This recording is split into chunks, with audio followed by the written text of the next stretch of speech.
Hello friends, this is our first class on Digital English Level 1।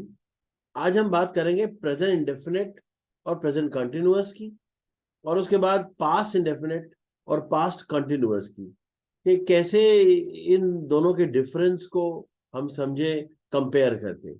Late us start with present indefinite.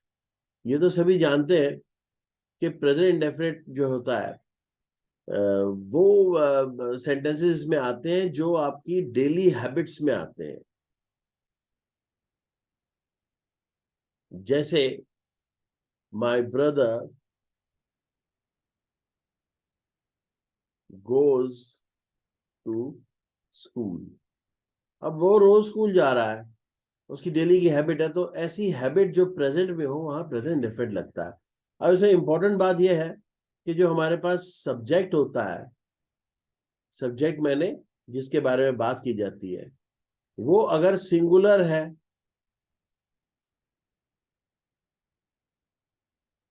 तो जो main verb होता है उसकी first form लगती है और उसके साथ एस ई एस लगता है। जैसे देखिए गोज हो गया।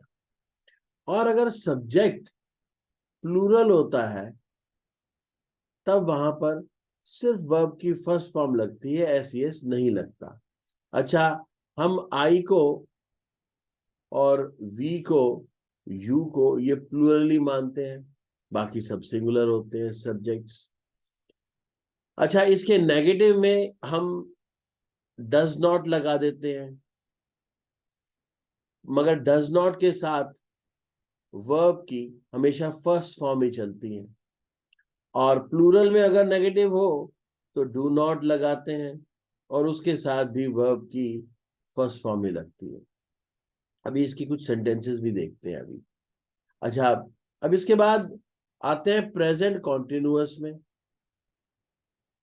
साथ साथ कंपेयर करते जाते हैं। कोई घटना अभी घटित हो रही है, कंटिन्यूटी में है। जैसे the fan is running, the teacher is teaching. तब इसमें कंटिन्यूअस टेंस होता है। इसमें खास बात ये होती है जो मेन वर्ब होता है उसे आईएनजी से जोड़ देते हैं। आईएनजी कंटिन्यूटी की फॉर्म बताता है।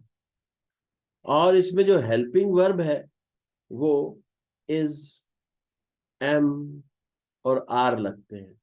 आई के लिए एम होता है, प्लूरल के लिए आर होता है, और सिंगुलर सब्जेक्ट के लिए इज यूज होता है। अच्छा, यू के लिए आर, वी के लिए आर, ऐसे सिस्टम बनता है। अच्छा, आइए कुछ क्वेश्चंस के द्वारा हम इसको समझने की कोशिश करते हैं, कब प्रेजेंट इंडेफिनिट लगता है और कब प्रेजेंट कंटिन्यूअस लगता है। एक सेंटेंस में फिर भी आपको स्टार्टिंग में लिख के देखता हूं, आप बताना कि इसमें कहीं मिस्टेक तो नहीं। My parents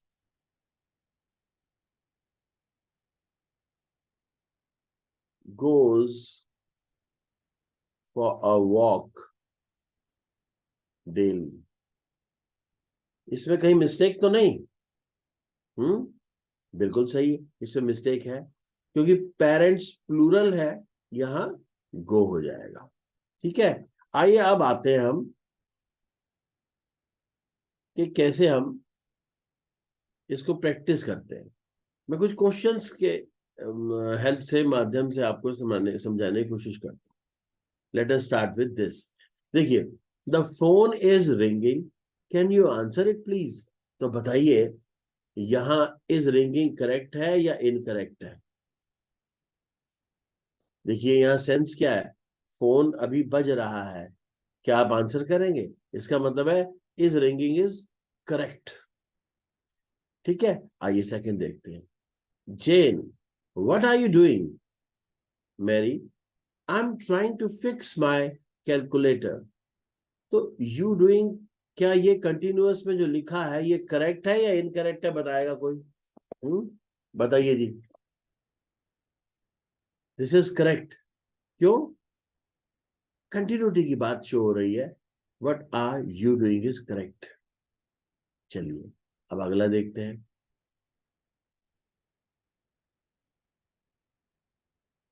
It snows many times every winter in Falkland. क्या ये करेक्ट है या इनकरेक्ट है, बताइए। अब ये एक हैबिट है, इसका मतलब है इट स्नोज करेक्ट है। ये इट इज स्नोइंग नहीं होगा क्योंकि एवरी टाइम की बात हो गई। फिर देखो अगला क्वेश्चन से हम समझने की कोशिश करते हैं। Jun Sik dash is his teeth before breakfast every morning. अब क्या आएगा, will clean, is cleaning, cleans और क्लीन। अब ये देखिए एवरी मॉर्निंग है, इसका मतलब है हैबिट है, और हैबिट में हम क्या लगाते हैं, प्रेजेंट इंडेफिनिट टेंस। अब क्योंकि ये सिंगुलर है तो हम लगाएंगे क्लीन्स, करेक्ट। अच्छा अगला क्वेश्चन देखते हैं। Sorry you can't borrow my pencil, I dash it myself. अब देखो कैन है, इसका मतलब सेंटेंस प्रेजेंट में है। आई वॉज यूजिंग तो हो ही नहीं सकता, पास की बात हो गई। मगर देखिए ये कोई हैबिट की बात नहीं है, ये एक सिचुएशनल है कि एक सिचुएशन पर उस पेंसिल दे नहीं सकता। इसका मतलब है आई एम यूजिंग इट। एक खास टाइम की बात हो, एक सिचुएशन की बात हो तो प्रेजेंट कॉन्टिन्यूअस टेंस लगता है। ये बड़े ध्यान से देखना है इनका difference. Next, I have just finished reading a story called dangerous game.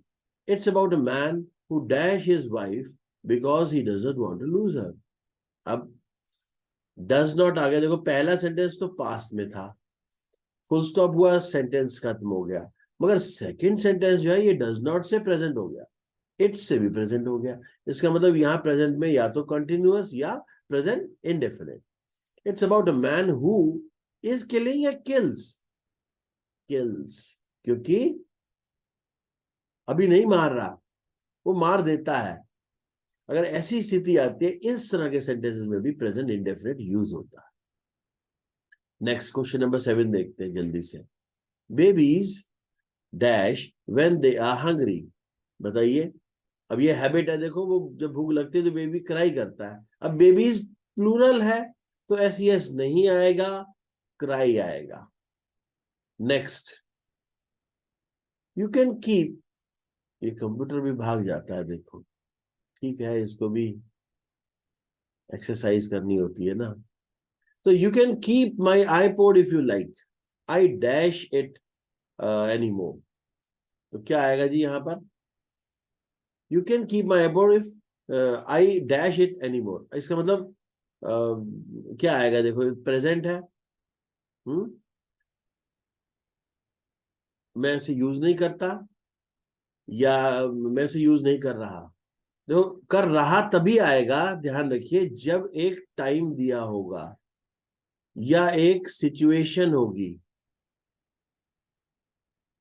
अगर कोई सिचुएशन या काम टाइम नहीं होगा तब प्रेजेंट इंडेफिनिट ही होगा। I don't use it anymore, right. Next, weather report it's 7 o'clock in Falkland and dash. 7 बज गए हैं तो अब समय दे दिया, अब आ जाएगा it is snowing. Is it clear, ये डिफरेंस देखिएगा। एक और कर लेते हैं। Sorry she can't come to the phone, she having a bath. ये करेक्ट है या इनकरेक्ट है,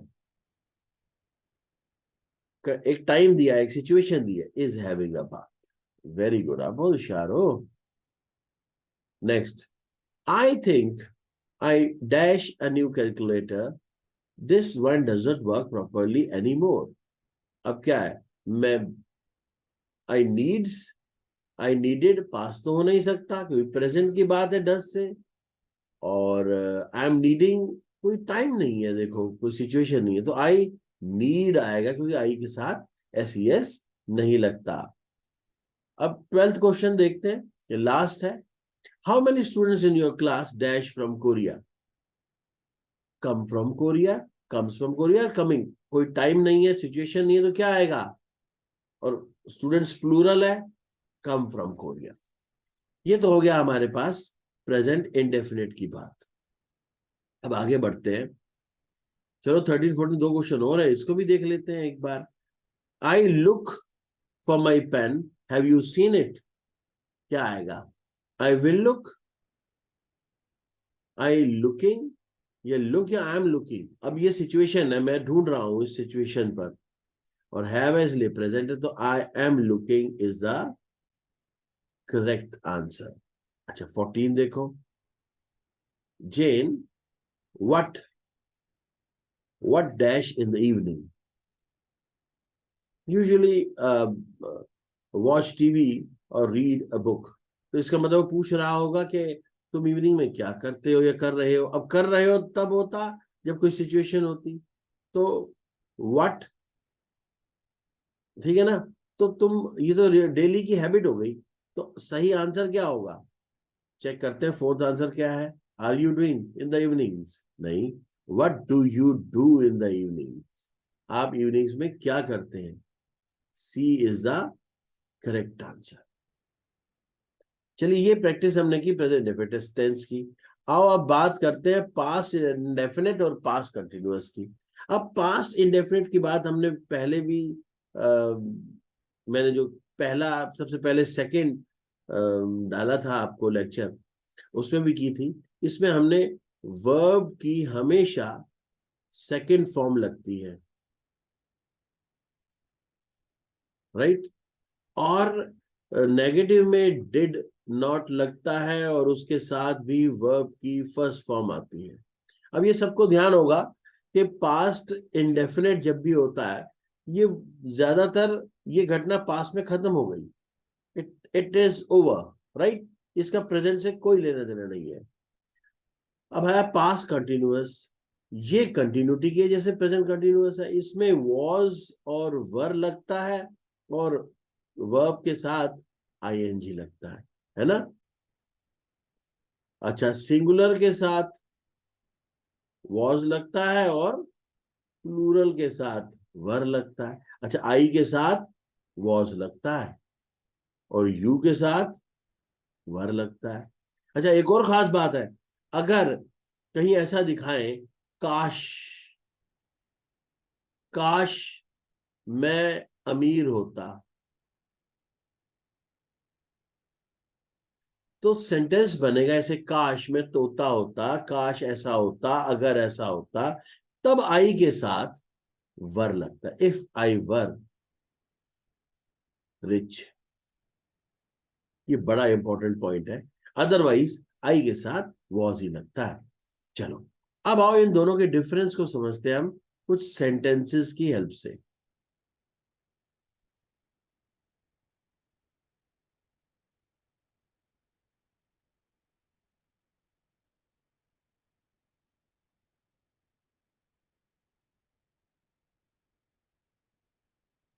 जी, here are the sentences. When I dash the room, my father dashed some letters. अब देखो ये समझना है कौन सी बात पास्ट में, पास्ट से डेफिनेट की और कौन सी कंटिन्यूअस की है। When I entering the room या when I entered the room? देखो, when I entered the room, my father was typing. तब मेरे फादर टाइपिंग कर रहे थे, मैंने एंटर किया और वो टाइपिंग कर रहे थे, दोनों कंटिन्यूटी के नहीं है, राइट? व्हेन एक टाइम मूवमेंट के बारे में बात बताता है हमेशा। अब आगे थे, I dash my homework eight 7 o'clock this morning. अब देखो, जब भी समय की बात होगी तब कंटिन्यूटी टेंस ही लगता है, जैसे प्रेजेंट में भी था और पास्ट में भी था, खास मूवमेंट पर। I dash my work at 7 o'clock this morning, I was doing. समझ में आ गया? अगर ये समय नहीं होता यहाँ पर एट 7 o'clock, तो होता I did my work this morning. ध्यान है ना? अब आगे देखते हैं। The people in the house dash sleep soundly when the thief break into the house. The people of the house, अब कंटिन्यूटी में तो ये था ना, वर स्लीपिंग, ये कंटिन्यूटी में है। When the thief broke into the house, broke into का मतलब है दीवार नहीं तोड़नी, घर की, ब्रोक इनटू मैंने घर में जबरदस्ती एंटर होना। अच्छा, अगला देखो, the show dash go on when I dash the theater. The show, अब जब मैंने थिएटर में एंटर किया, when I entered the theater, the show was going on. Is it clear? Very good. When we dash play the match, it suddenly start raining. अच्छा, when it suddenly started raining, एक continuity में sentence बनेगा. बताओ, जब हम game खेल, अब देखो सिचुएशन टाइमिंग की बात कब थी? जब हम गेम खेल रहे थे. When we were playing the match, it started. तब बारिश हुई. ये नहीं है कि जब बारिश हो रही थी फिर हम खेले, वो उल्टा हो जाएगा, है ना. सेंस समझनी पड़ेगी कि कौन सा पास इंडेफिनिट, कौन सा पास कंटिन्यूस होगा. अच्छा, अगला देखो बड़े ध्यान से. The boys dash to the cricket commentary the whole morning yesterday. The boy